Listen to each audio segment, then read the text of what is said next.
how are you? And today's lesson comes from Mohammed Abdullahi, and he asked me, I would like to ask you if we can revise English paper 1 2020, that is KCSE. And yes, we are going to revise it right now. By the way, wherever you are, Muhammad, wassalamu alaikum.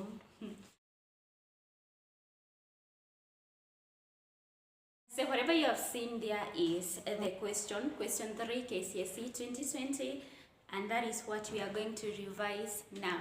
It's about the riddling process, and the question is, let me read it again, but I know you have seen it.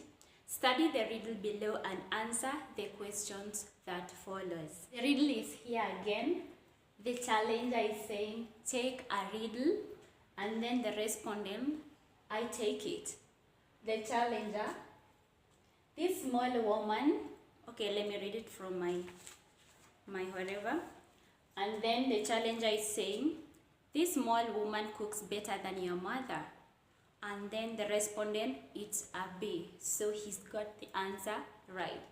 So the first question is, describe the stages of a riddling process evident in this riddle. So we are going to describe the riddling process. And remember, it can have the 4 stages or the 6 stages. The 4 stages if the respondent gets the answer in the first 3 attempts. Or the 6 stages if the respondent does not get the answer in the first 3 attempts.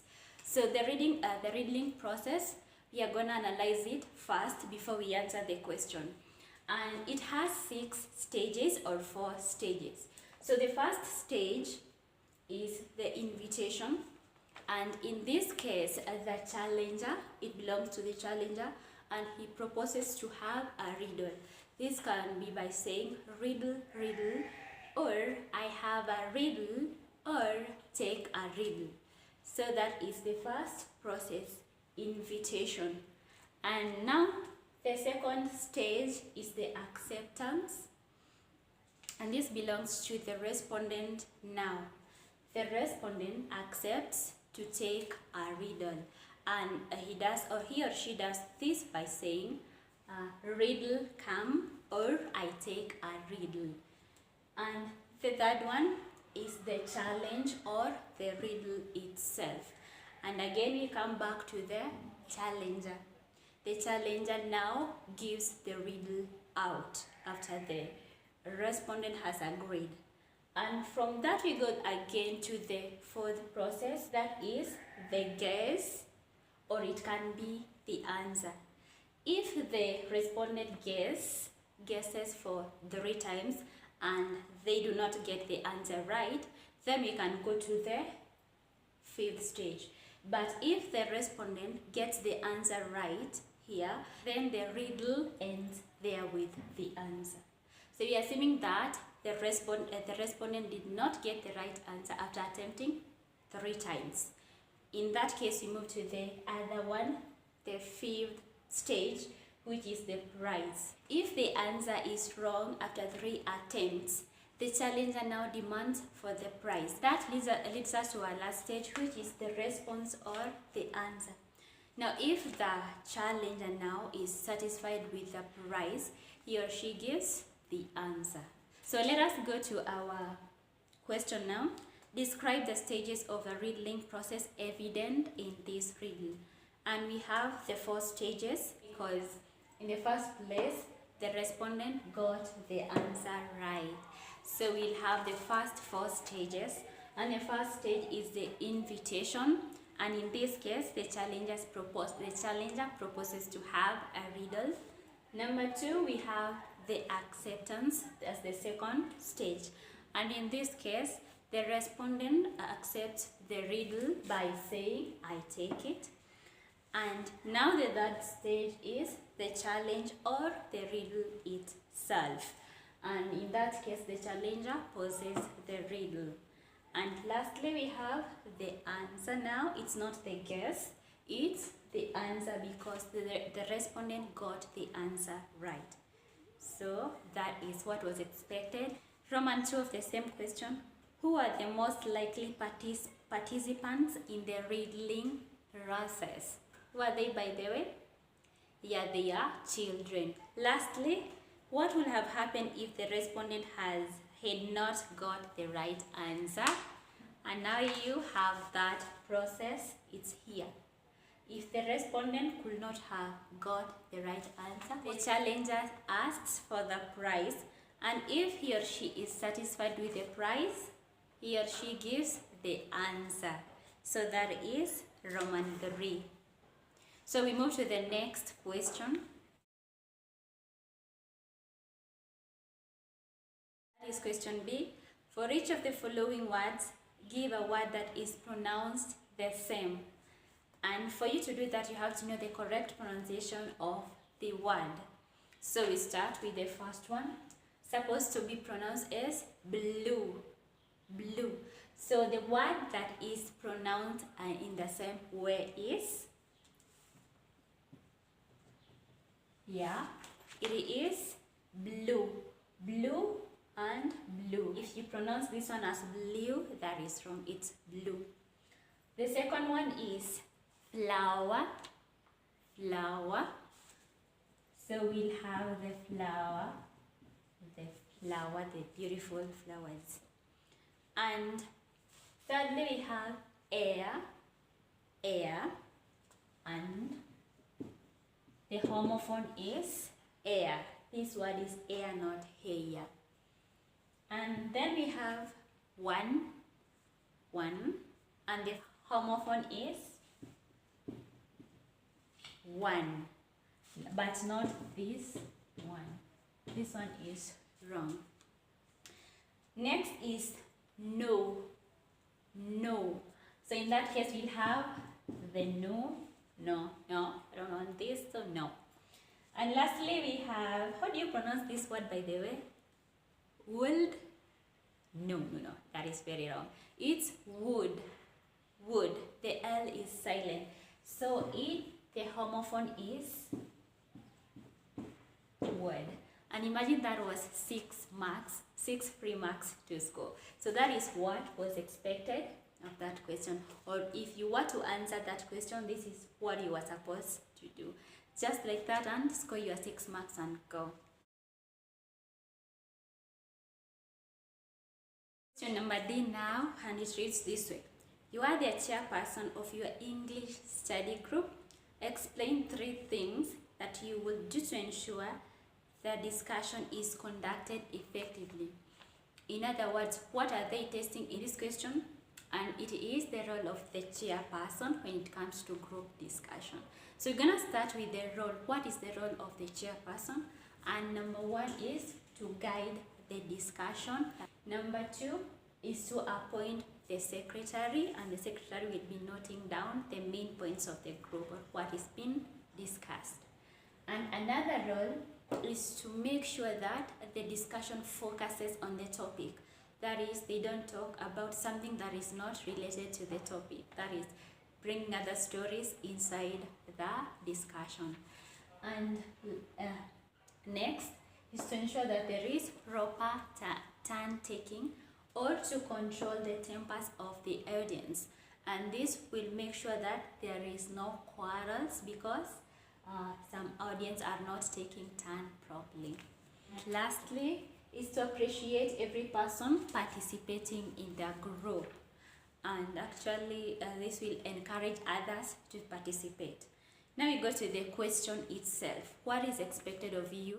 So you are assuming that it is you. So your answer should start with I.